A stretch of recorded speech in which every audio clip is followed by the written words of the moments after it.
You're listening to Vet Candy.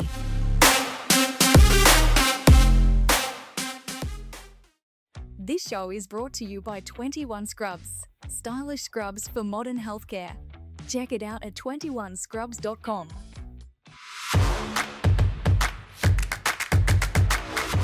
Welcome to our very first episode podcast for Vet Candy, Let's Be Honest. I'm Dr. Alison Shen. And I'm Dr. Audrey Shen, and we are both twin veterinarians living in Australia. So I thought that we'd start off this podcast with a bit of a story about us so that everyone can get to know us, Ali.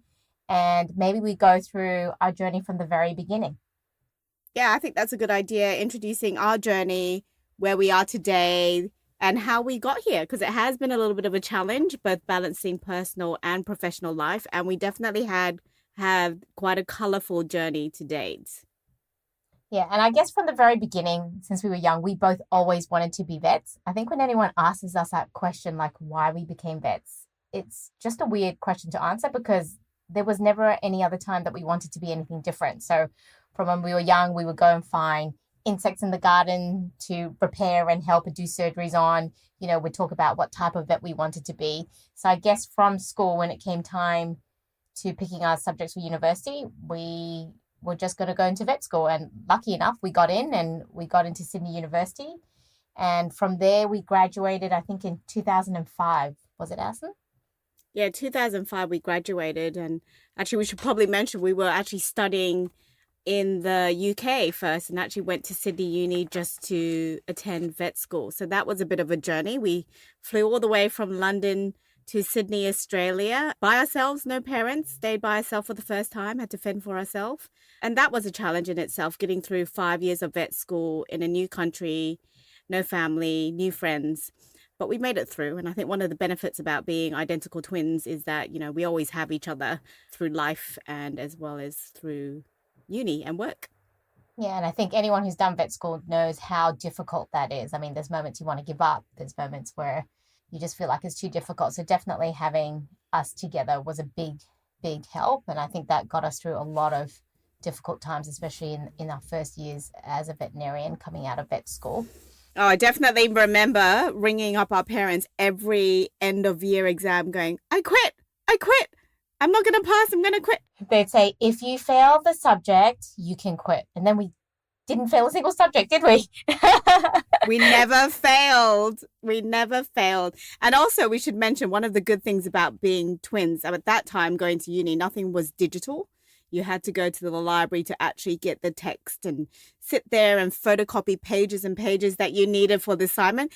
Remember, we used to have this little system going where tag team, where as soon as we knew what the assignment was, one of us would quickly run out of the lecture before it ended while everybody was still listening and get all the textbooks photocopied and borrowed so that we were the first ones to get it. Because it literally was a fight for textbooks, wasn't it? Yeah. So one of us would stay and take notes and the other one would run off. So yeah, it's like splitting yourself in two, which was great. And then I guess 2005, we graduated and then we went on to become small animal vets. And that's where our journey kind of differed. We went separate ways. We both got into a small animal practice. I was lucky to get a small animal practice. Well, it was a larger clinic, but only small animals. But it was in the inner west suburbs of Sydney. So I got to stay in Sydney, which was a bonus. And it was actually a live-in clinic position. So I was quite lucky, and it was quite rare at that stage to be able to get a job in Sydney as a new grad. But unfortunately, you were very, very far away from me. I think about 3 hours. Yes, we were fighting through all the vet jobs. And then I ended up desperate for a first job. And so I took it was mainly small animal, but kind of mixed up in the Hunter Valley region. So that was quite far away. It was about 2 hours away from Sydney. So we physically both got separated and got thrown into, you know, first vet job. And you made a great choice. I think the practice you went into was so supportive. You had a great vet team. They held your hand, you know, through first surgeries and things.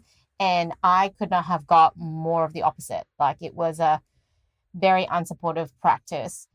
It was awful. I remember, I mean, even as a new grad, it doesn't matter which clinic you are, you generally get rorted with the worst jobs, the 5 days a week after hours, the morning checks and the evening checks. So it generally is hard, as well as learning on the job and managing back then it was very, very different culture and very hands-on. And then you would call me up, bawling your eyes out, and I would finish my shift and drive the almost 3 hours from where I was to you to help you with your after hours. Do you remember? Because you were struggling. It was awful. And, like your first euthanasia after hours, your first after hours call. And I think my first one was a cat hit by a car. Its arm was half hanging off. The woman was on drugs and I was freaked out. The great thing about being twins, like it doesn't matter the distance. So you drove that 3 hours to come help me. I stayed in the practice. We finished that case. Then you drove home. And we would do things like that to support each other. But that is above and beyond. And I think that's a twin thing. But that got me through those really bad 3 months. And it was just a terribly unsupported practice, many nights a week on call, no one helping me through surgeries. And so I think I lasted there 3 months, gave notice and left. Yeah, you ended up in a really bad car accident, I think, up there, didn't you? And then... Yeah, I think that was the icing on the cake. Without going into too much of that. Yeah. But you know what? I feel like that was absolutely awful. And most people would have exited the industry then or would have had a mental breakdown of some sort. And I think the reason why you got through that is because you had me and I had you. And having that support, not just from family, but also from someone that was going through it or would understand the vet world and how unique it is, definitely helped each other get through it. And the other thing that I am quite grateful for is because there was a lot of soul charge in both our clinics, our skills got really good really quickly. Like we could put a catheter into a vein with no help. And I always look back at that as, it was a terrible time. I remember never feeling more depressed than those few months, but it really did build us up. Like, I became very good at clinical skills very fast because I was used to doing it on my own. And it also taught me that I was never going to be like that to anybody. When I became a boss or I became, a senior vet, I was going to make sure that I would be the complete opposite of what, I went through. And I think we've really carried that on, from when we then moved on to opening our own businesses. I think, our strong point has always been that we love new grads and we love teaching, and we've made that a big part of our life now, haven't we? Yeah, I think you can either go one of two ways when you've been burned as a new grad, is either follow on with that trend because, that's what I went through, so everybody should go through that, or change that trend. And in a industry where it's so mentally draining, there's so much compassion fatigue, you're mentally fatigued and physically fatigued, let alone what happens in your personal life, it is important to change that wheel. And I think we've dedicated our life with that, with the kids camp and our mentoring, and I think that I'm very proud of that. So I guess from there, we eventually found a really great practice. I moved out west. It was a really busy clinic in a lower socioeconomic area, but the team was amazing. And I got to do a lot of surgeries with great vets that mentored me. And I think the great thing about working in that area was that I also learned to do veterinary medicine and veterinary surgery and be aware of being sensitive about prices, being sensitive that not everybody can afford gold standard. Because I think when you come out of vet school, you're told what gold standard is and you think that that's what you've got to do, otherwise you're a terrible vet. But when you go and work in an area where people can't afford gold standard, you get really good at being happy with recommending the next best thing that you can do or doing things in a logical way. So it's still good medicine to the best of your ability. And I think that was the great thing about working at my second job. But then from there, we went on and we decided to bite the bullet and set up our own practice, didn't we? Yeah, so an opportunity came up. I think it was just after I got married. So I got married a year after vet school. And then an opportunity came out for us to actually use one of our family warehouses and basically build from scratch a vet clinic. And at that time, I don't think we were even overwhelmed. We were both like, yes, we can do this. We've been thrown in the deep end. We know that our clinical and our surgical skills are great. Our client skills are great. We basically had to run clinics in our first jobs. And I think we just wanted to do it. There wasn't even an ounce of being scared. And because we had each other, I think that really drove us. I think we had each other too. So all the areas that were scary, we just held each other's hand. And yeah, that was a life-changing moment, I think, for us. I just got married. And we built this clinic from scratch. So there was that, what we love doing, design and interior and, making a unique clinic. We had VIP boarding upstairs. for dogs, which had, bedrooms and four-poster beds and cat condominiums. So we had that boarding, we had grooming. It really was one of its kind back then. Yeah. Yeah, grooming at the front with glass windows. And then we obviously had the consult, medicine, lab and surgery. And we were just so proud of it. And I remember our first vet that we hired, that was a pivotal moment because it wasn't just us two. It was, we had another staff member and a practice manager. We just grew and grew. And I think eventually we ended up with about 10 to 15 staff, including, external staff for grooming and puppy school. And it really did thrive. And I think the important thing to mention there is that we were relatively new graddy. We were only 2.5, 3 years out when we went and did this. And now I look back on it, I'm like, God, we had no fear. I don't know where that no fear came from, but I think a lot of it was probably that we had each other and the experiences we had, bad or good, that kind of made us independent. We'd also been used to like living a life with no support when we came here, just us two, no parents and family. So I think it was just the next progression. And we did a lot of learning because, when you're a new grad and you're young and you're female and everyone's looking at you like you're a new grad and you opened a practice, the first vet we hired was 10 years more experienced than we were, which is a weird situation when you're a boss.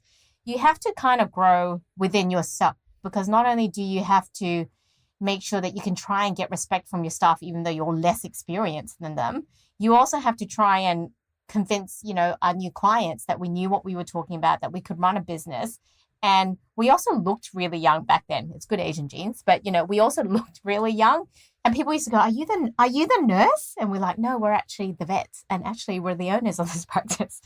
So there was a lot of growing and you had to kind of stand forward and try and be tougher than you were. And back then, I guess it was a very male-dominated industry in Australia as well. So from our point of view, there was a lot of personal growth. Like we just had to kind of put ourselves forward, ignore all of those things and negativity things that we were saying in our head that we weren't good enough, that imposter syndrome and things like that, and just somehow get through it. And we did it together. And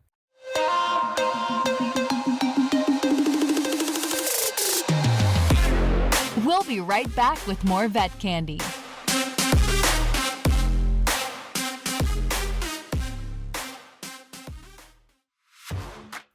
Welcome to a world where practicality meets style and professionalism blends effortlessly with fashion. Introducing 21 Scrubs, the game-changing scrub brand designed for the modern veterinary professional. I'm Dr. Audrey Shen. And I'm Dr. Alison Shen. We're identical twins and veterinarians. Together, we have built and operated veterinary hospitals, mobile clinics, and wildlife rescue centres across Australia. You may have seen us on the international TV series Bondi Vet. But today, we're here to talk about our passion project, 21 Scrubs. Along with our dear friend Rebecca Lau-Marsh, a renowned fashion designer, we saw a real gap in the market for fashionable, practical scrubs. As working mums and veterinarians, we understand the importance of durable, stain-resistant, and hair-proof clothing. But practicality shouldn't mean compromising on style.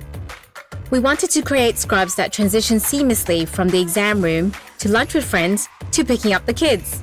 Scrubs that make you look professional and stylish, not like you just came from work. We've poured our hearts into making scrubs that you can move in, feel comfortable in, and look great in, all day and all night. At 21 Scrubs, we're dedicated to pushing boundaries and infusing everyday scrubs with fun and fashion. We hope you enjoy wearing them as much as we enjoy making them. Join us in redefining workwear. Visit 21scrubs.com and discover the perfect blend of style and functionality. And I definitely think the key for that was that we were together. Like if there was a block cat after hours, no other staff would stay behind. It'd be me and you. Doing pays on the weekend, it was me and you. Doing Christmas borders, me and you. So, it definitely helps when you have someone, and also the business challenges and, managing finances and payrolls and BAS and all of that, having somebody else. Yeah, that was growth. And I'm very proud of that clinic. And we actually both ended up having our first kids during that time, I think a year in. And we both had our kids a month apart. I mean, go figure, the two bosses get pregnant at the same time and give birth a month apart. which was not planned. I remember you coming into work going, oh my God, I think I'm pregnant. And then I remember at the back of my head, I'm like, oh my God, I think I'm pregnant too, because, things were delayed. And then when we both found out that we were pregnant and we were exactly 4 weeks apart, we were like, how the hell are we going to keep this practice going? We actually got the sterile urine jars and did our dipstick pregnancy test together on the console table. Do you remember that? And we're like, oh dear. And again, it's another setback and it's another, oh my God moment, but somehow we got through it. So what we did is we staggered our maternity leave. You worked until 4 weeks when he was due, and then I worked on, and then I left, 4 weeks before Kiki was due, and then we went back part-time. And I guess we also, by then our parents have moved to Australia, so we had that support. We had incredibly supportive partners as well. Yeah, I think having really supportive family is the key with that, because there's no way you can manage all of that and not have any family support. So our partners and our parents definitely were the reason why we could work, because you are the face of the business. You can't exactly go home, in the middle of the day. So definitely having them was the key to everything. Like without our parents and our partners, I think we wouldn't be able to have run that place. So that was very important. Yeah. And it's hard being a working mum. Anyone who's a working mum would say that, there's an element of guilt when you don't make it back on time, or that's element of guilt when you go back to work earlier, or they hurt themselves and you're not there. So we managed to integrate that. And I think the good thing about that was we made our work family and family integrate, our family would come with the babies and would feed them, and then they go home, and then we do surgery and they pop in and say hi. And all of our nurses loved them. We all went through everything together. I actually remember I think I had to do just a quick spay, and I was like, I can do this between breastfeeding. And I took Ethan, and he was in his little car seat carrier, and I actually put him in a cage where I could see him from the surgery room because it was glass, and put him in the cage so that no other dogs could bite him, or, he couldn't fall out of his carrier. And, that's the juggle that you had to deal with. Yeah. And I actually found this picture. We were doing surgery, and our dad is holding both our children as they're watching us. Like, I think we were doing an amputation. And now I think about it, I'm like, do we mentally scar them? But, they grew up like that. The nurses, took them around the clinic. They all took turns holding them. It was one big family. And I think that's the key to our success a little bit. Like, we are really big on family, whether it's work family or family.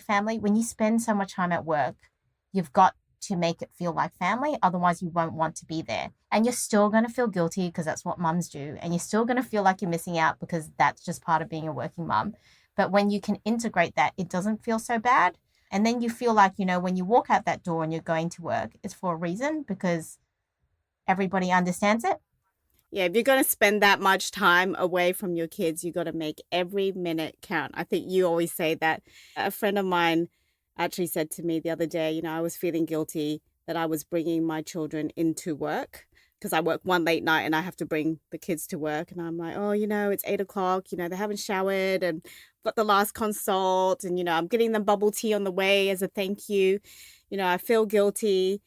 And he actually said to me, this is good for them to actually see how hard mum works. It's actually growth and it's actually learning. And one day they'll grow up and they go, I remember that mum worked that hard for me.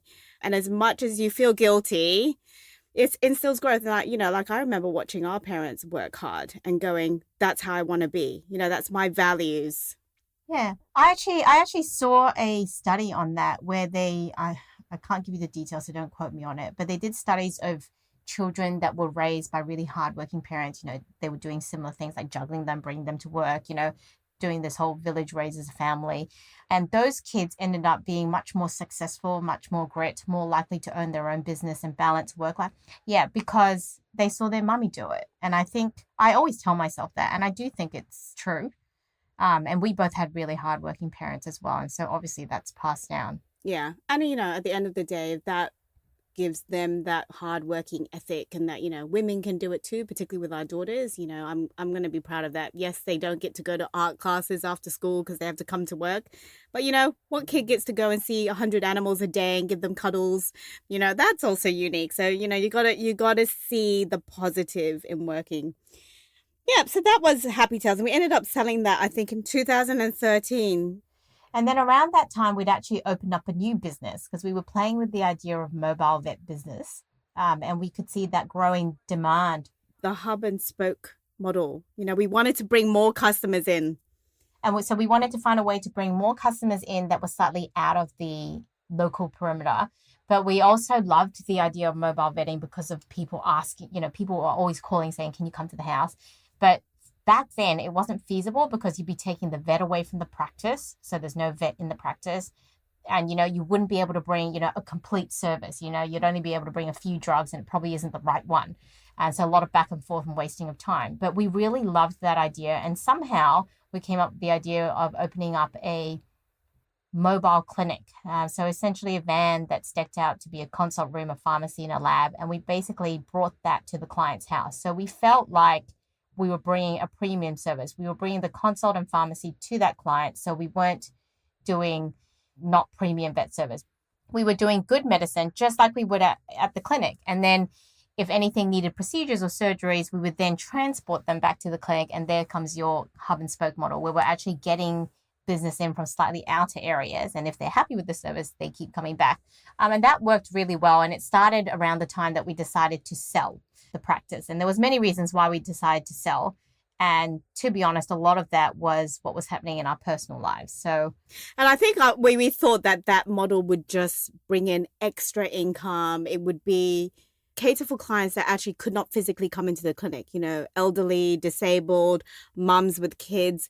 And what it ended up being was something massive because it wasn't actually that clientele we got. We just got the Uber of the vet service. We just got working couples that were time poor and couldn't be bothered to put the bull mastiff into the car. We got people that just, had nervous cats that they just didn't want to put in the carrier. So we ended up getting really busy and really popular. It was the complete opposite of what we thought we would get. We thought we would get, euthanasias and people that, had maybe mobility issues or they just couldn't physically get there. But we actually ended up with young working families like us that just couldn't get the time. I think for the $20 more for the service, they definitely thought it was worth it. And we just saw that growth with minimal overheads, minimal staff. We had the partner clinics, that partnered with us so we could do our surgeries. And it just was a lot more profitable and also a lot better in terms of work-life balance because by that time, I had my second kid during that period of time. So yeah, it definitely worked out very well. So in the end, we ended up selling the clinic and focused full-time into mobile vetting and set up more and more vans, and it just took off. And actually the opportunities. What I loved about the mobile vetting is because by then you were mum of two, I was still mum of one. Both of our kids had medical issues that required us to spend a lot of time with them. And having a schedule that you can just say, I cannot take consults from 3 to 6, but I'll work earlier tomorrow. You would never be able to do that in a clinic. You have to be there from when the doors open to the doors close and a little bit after that and before that, right?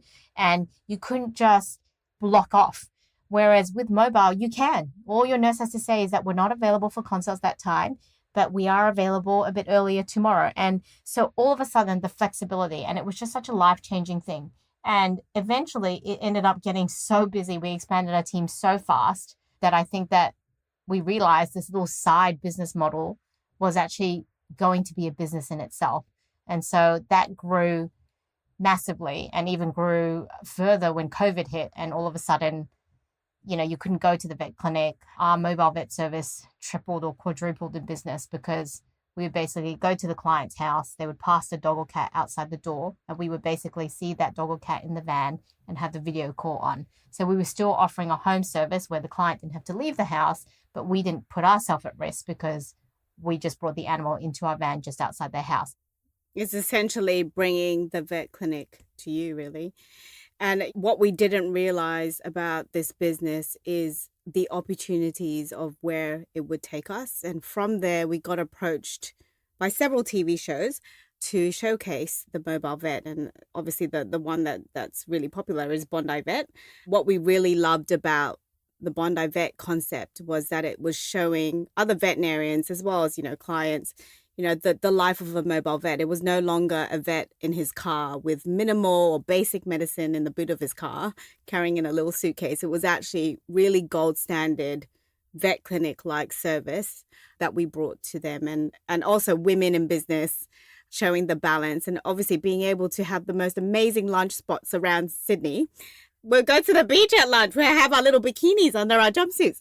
It was great to be able to show the world Aussie Mobile Vet, and we had no idea. It was, yeah, because we couldn't explain it. Yeah, we couldn't explain how awesome this was. You can be a mom, you can block your schedule, but you can also make it fully busy if you want, and you still get to do surgery, you still get to do really good medicine. It's not limited medicine. It's still a really premium service, and you get to drive around. And the van was pretty amazing. It's like a little home at the back there. You've got your sink and your fridge and your consult tables, it's amazing. And Bondi Vet really put that to a new level. I think it showed the world a different way to vet. Oh, put mobile vetting on the map, for other vets. And definitely we know now, how many years in now, over 10 years in now of when we first launched, like we've seen other mobile vet businesses launch, and rather than see them as competition, I see them as look at what we created. We created this movement of mobile vetting that is of gold service. And then bushfires hit, natural disasters hit in Australia.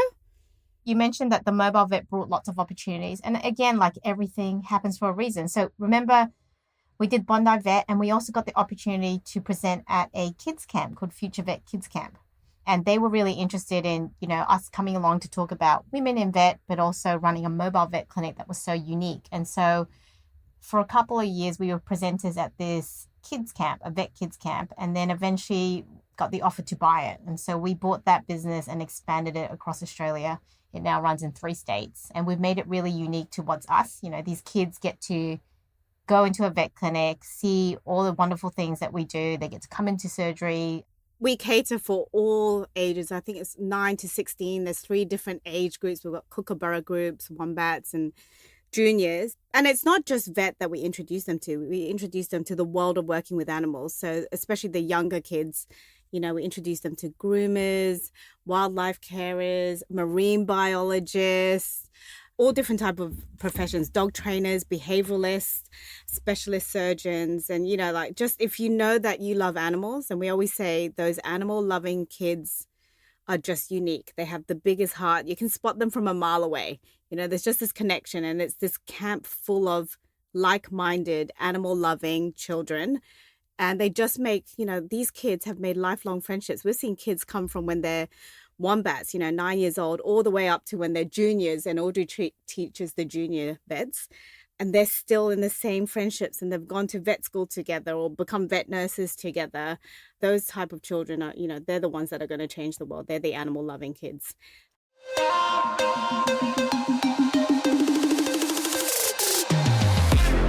We'll be right back with more Vet Candy.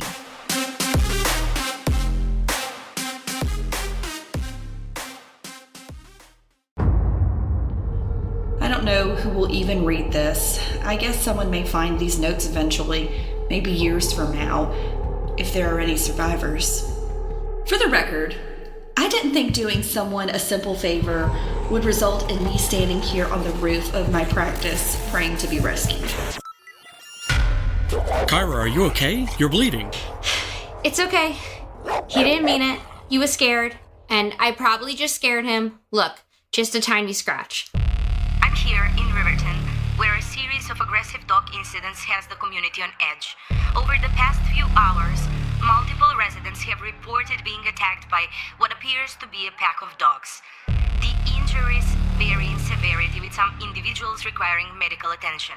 I spoke with local authorities who are advising residents to stay indoors. Inform public health officials. They might need to respond more broadly. Keep me posted. This is an alarming case. Be careful, guys. Really careful. This is an alarming case. Okay, if the door breaks down, we're done. If it doesn't, we're stranded up here until we die of thirst. If that doesn't happen, we'll eventually run out of food and starve to death. Or maybe we die of thirst first, then food? I can't remember. But either way, our options are looking pretty dreary. Ready? 1, 2, 3. Run! Now let me focus on getting you out of here. And see, that's come along at the most amazing time. From the mobile vet to be able to buy a business like that and grow it to make it, something that is us. And we always say this camp is something that we would have always wanted when we were kids. And now we get to run that. And our kids get to go to it as well, which is amazing for us. All our kids have attended since they were 5. So, it's new. Some of them newborn, they call around. But it's been amazing. And that's our growth. We became mothers, and then we wanted to introduce animals to kids because we understood kids better then. And then there was one year that we were actually teaching at Future Vet Kids Camp, or running it at the time. And the bushfires, the Black Summer bushfires, hit Sydney.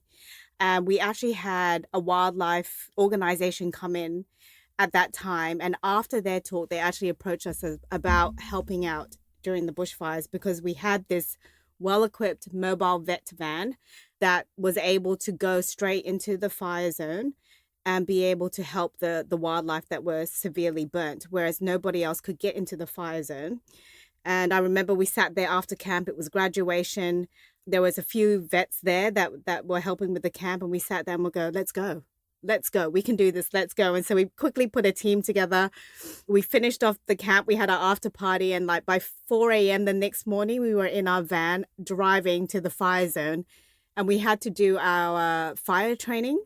So we were all doing it while we were driving up, doing our fire training, which was basically teaching you how to be safe around burnt trees, whether those ones would fall down.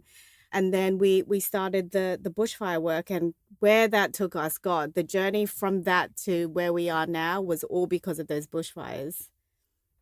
Yeah. I mean, what we saw there was devastating, and I'm sure we'll leave this for another podcast, the wildlife work that we do, but that was the start of everything wildlife, and it's become a big part of what we do now. And we've dedicated a lot of our time and a lot of our effort now to running wildlife sanctuaries and wildlife hospitals, volunteer hospitals around Australia. So, yeah, very thankful for the mobile vet service.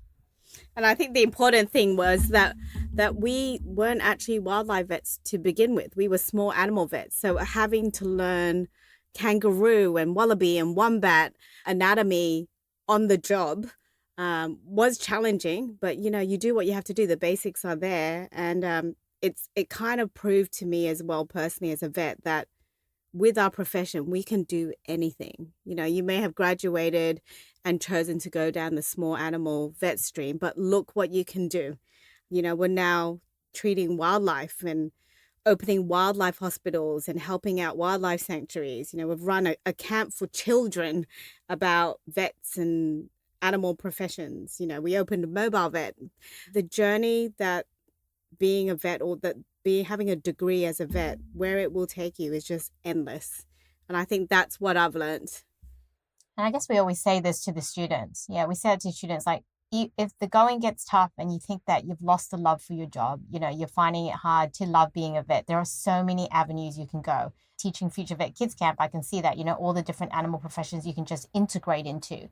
And even for ourselves, we're diversified for reasons, whether that was personal, whether it was the right time in our life, whether our interests changed. We diversified into different areas and kind of still kept the vet thing going. And then we've come back and gone away again. And we feel like we have a very fulfilled professional life. I think, every part of it is a part of what I love about my life, integrating kids and teaching, integrating wildlife and kangaroos.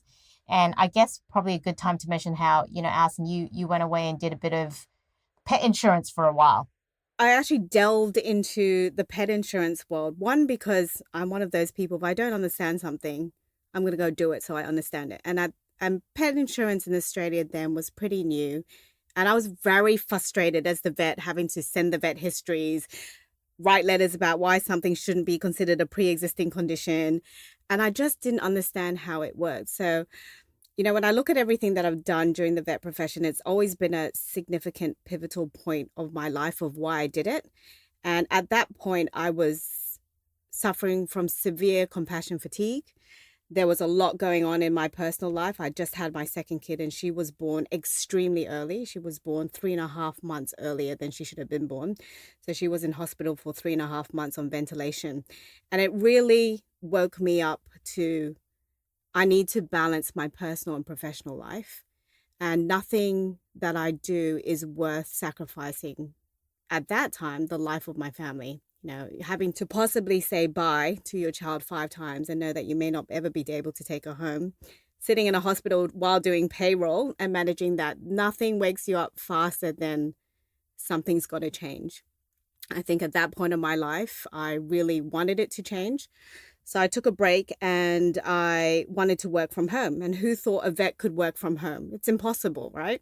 And at that time, I had just moved to Brisbane. We were speaking about the opportunities of opening up Aussie Mobile Vet in Brisbane and branching it out to Queensland. And because it was new, I needed to get a job as well, because it obviously needed to earn an income, get the kids settled in school. And a job opportunity came up for a newly formed pet insurance underwriting team. And basically pet underwriters, insurance underwriters, are the ones that sieve through the entire veterinary history and determine whether a condition will be covered. If it's not covered, it's generally because it's a pre-existing condition or it's an excluded condition. At that time, they were all being done by home and car insurance underwriters. And it just baffled me how they could even read a medical history and understand what a TPLO was, or, what a portosystemic shunt was, that it was related to liver. I had to train a bunch of motor and home insurance underwriters medical terms. I had to basically do diagrams of what lateral, ventral, dorsal parts of the body were. And it was tough, but it was very challenging. And during that journey, I really learned a lot about pet insurance, about the financial industry. I had to do some financial training as well. And then from that, I actually got headhunted to another insurance company, a big insurance company, to actually form a pet insurance underwriting company. That was during COVID, which actually worked out perfectly because I could work from home. And we actually set up a pet insurance company during COVID and hired all our underwriters and claims and sales staff then. So it definitely was a challenge. I've never worked in an office. I've never worked in a financial industry before. And there were times where I was like, I can't do this. I can't sit in an office chair. I can't deal with, there's a lot of people management. It's very different from the veterinary industry where, you're accountable from beginning to end of that patient care. In that sort of industry, when you clock off at 4, you clock off at 4. So I found it very, very frustrating, but we got there in the end and we set up that pet insurance company and our pet insurance product. And I am proud of that, but it definitely came at the right time. And I think it definitely opened my eyes into the different types of industries you can go into being a vet.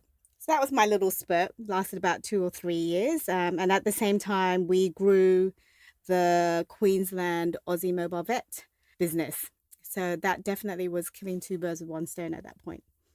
And so I guess since then, we've covered a lot of things there. We also decided to open up a scrub company, which is called 21 Scrubs.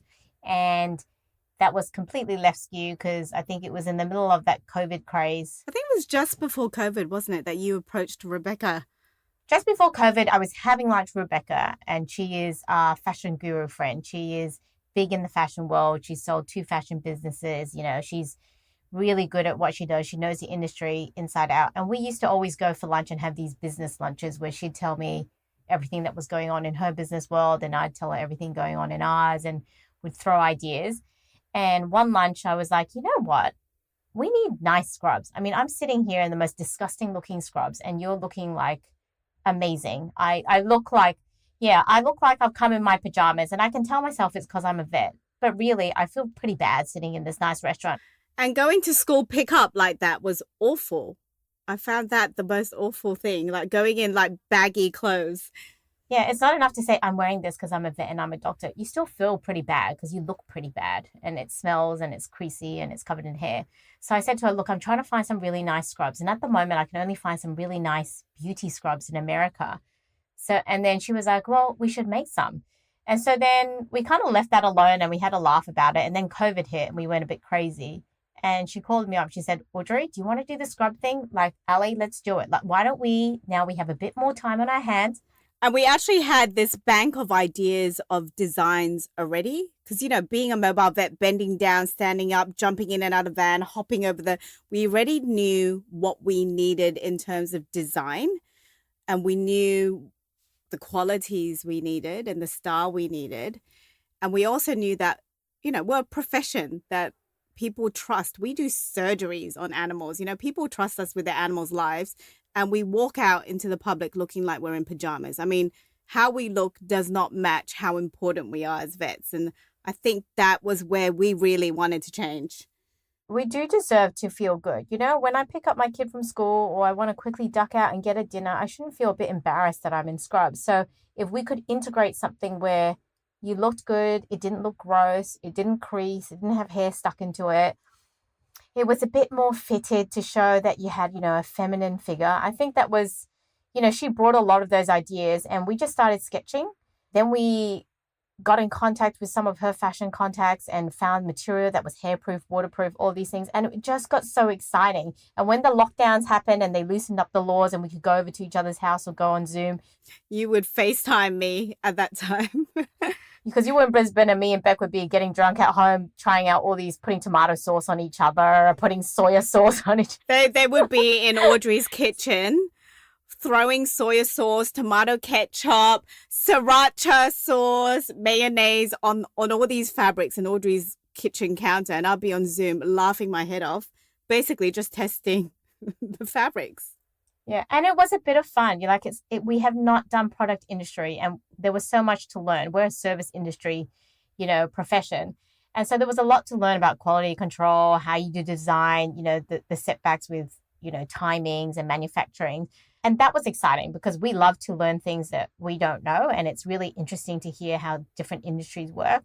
And so what grew to be a bit of a hobby kind of took off. A lot of vet clinics and dental practices heard about us. They started getting in our stuff. And then all of a sudden we were like, hey, this is actually a business. And I think the important thing to note is that we were actually physically wearing it. So it was being tested in real time, in real life. We were, we had anal glands on them. We had urine, everything on them, drool, blood, hair, rabbit fur. So we were testing them as we were going. Every prototype actually went on our bodies and we tested them out. And, the compliments we used to get was crazy. And, because when you wear it, when you really know something works because you're actually wearing it and you believe in it, you sell it a lot more because it works. You naturally sell it and you wear it. And there was definitely a lot of also research that went into it because obviously catering for the medical industry, there's actually a bit of a science into the design, the fabric type, the paneling, where different accessories go, even how you put on your scrubs, instead of over your head where you get all your makeup, fur and skin cells on it. There's a whole thing to scrubs that people don't realize. Skin cells on your scrubs is a huge thing in the medical industry. So, hence that was why we came up with our zip jumpsuits and our zip tops. So, definitely there is a science behind a lot of the designs, the fabric, the styles, and the fitting, how you actually put it on. So we're very proud of everything. We're vets and we're doing fashion and we're learning more about where scrubs actually came from. So I loved it. I'm really proud of that. That is so left skew from what we thought that we would ever do. When we went to vet school, we didn't think we were going to do fashion. And we managed to do fashion and education and all these other things. And again, that's that punch point. You have so many opportunities as a vet. Like you don't realize it, but there's a whole world out there and you can just merge into one, try different things, come back to being a vet. You're never going to lose it. And both of us have left and come back and done different things. And we still really find the love for our job because we diversify. We have our hands in all these different pockets. And it's about balance. You got to make sure you do something that works in with your personal life. Everybody has different dynamics, different types of support, different family dynamics, and, finding a little niche or, what type or what part of the profession suits you and your family is really important because you do need that support that balance is something that not a lot of vets talk about, and finding that balance that suits both your personal and professional life is the key to surviving in this industry. I'm reading the points that we wrote here, you know, do we feel like we've done it all, and have we found a way to be a vet and run business that satisfies all our loves in our life? And I think that is. We've found a way to love being mums because we educate kids. We've found a way to bring in fashion because at the end of the day, we're women and we do love looking good.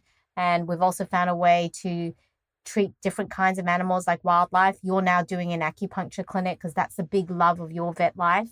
So you're doing that now, and I'm doing a lot more wildlife now. You know, in a way, we do have it all. We've really found a way to balance everything. And I think a lot of that's also come from the fact that we have support of each other and support with our family. And so that's important when you want to try new things. Makes you less scared of trying new things. And I think you have to try new things to keep it exciting. You have to find your passion and kind of see where is there a hole in the industry. Because if you think about every single one of these businesses, it's because there was a gap in that industry. Even like recently, you know, with your, you know, you're doing this wildlife experience that vets can do and volunteer in, which is amazing. Having that opportunity to volunteer around the world and help different wildlife and learn different skills. I mean, that wasn't around 10, 15 years ago, 19 years ago. At the moment now, I run a clinic called the Acupuncture Vet, and that really was combining my love for complementary therapies outside of GP vetting and focusing on rehabilitation, because seeing that gap in the market where animals were getting, you know, cruciate ligament surgeries, hip replacements, patella surgeries, but not getting that follow through rehab. So those dogs actually never use their legs again, even though they had major surgeries. I found that gap really challenging and interesting, and, you know, hence how the Acupuncture Vet was born.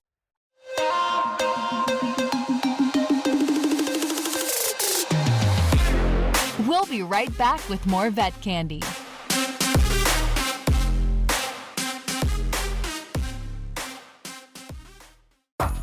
Vet Candy makes learning fun with the most exciting experts on the planet. Become a Vet Candy member for exclusive access to our library of more than 100 studio qualities and race-approved videos, taped in 4K. Say hello to streaming and goodbye to boring webinars with us. Plus, members can connect with specialists and licensed mental health care experts on our forums and get answers to your burning questions with our knowledge database. You can even create a custom learning plan, keep track of your progress, and track your CE credits all in one spot. Your personalized learning journey starts with us. What are you waiting for? Sign up today at myvetcandy.com. And I think that does show, you know, like our interests have diversified a little bit. Like if you told me that I'd be doing wildlife 10 years ago, I would have laughed. And now it's such a big part of the love in my life. It's made me find the love for my job. And, you know, now I'm focusing, you're right, like more on travel opportunities and giving back to the animals and giving back to our profession, you know, in a profession that's burning out and people are losing the love for our job. You know, opening up international veterinary volunteers means that I can bring these vets around the world, do good things and give back, you know, and at the same time have fun with like-minded vets and, you know, find the love for our job.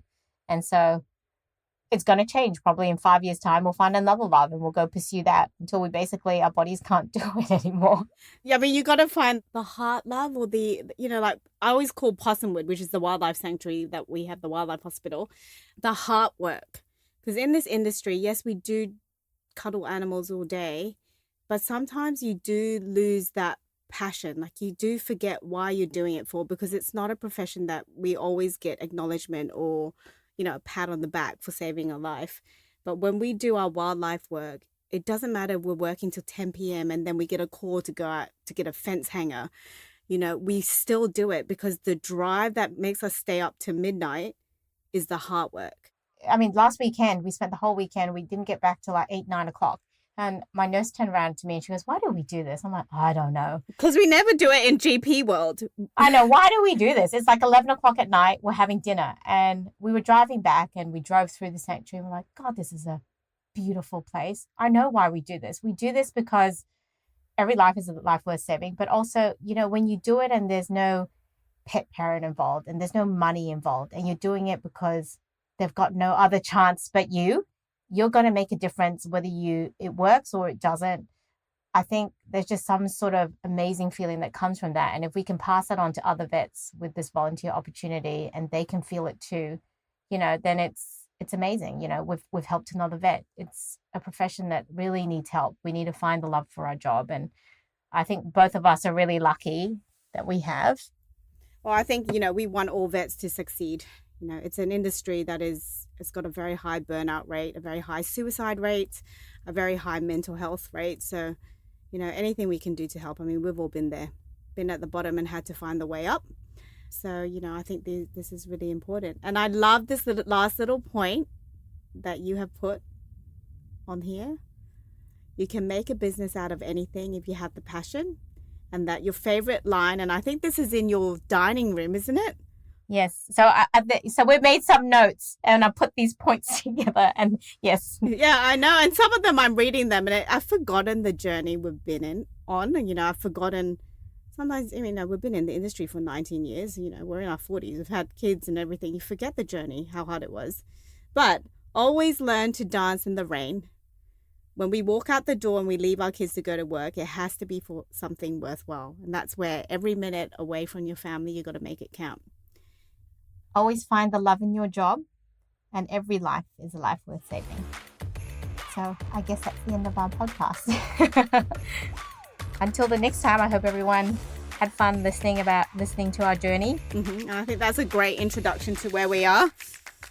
It's been going down memory lane really today. So, I am proud of us. Very, very proud. Go Shen team. Go Shen Bets.